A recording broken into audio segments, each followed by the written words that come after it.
നമ്മളെ ബ്രാവോടെ പുതിയ ജാങ്കോ എന്ന് പറഞ്ഞ ഫ്ലോഗ് ആയിരുന്നു ഇഞ്ഞടിച്ചിട്ടാണ് ബാക്കി വീഡിയോ തരണം. നമ്മുടെ ബ്രാവോടെ ബ്രൈഡും അതുപോലെ തന്നെ ജാങ്കോ എന്ന് പറഞ്ഞ ഫ്ലോഗാണ് യൂസ് ചെയ്യുന്നത്.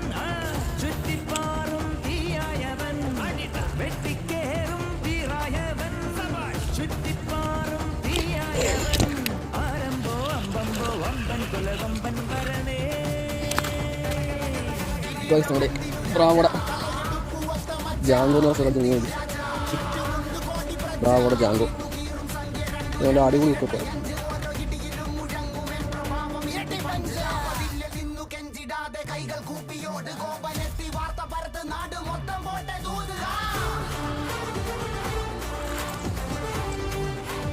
നമ്മുടെ ബ്രാവോടെ ജാങ്കോയ്ക്കകത്ത് ഇങ്ങനെ കണ്ട ഹെവി സൈസ് ഒരു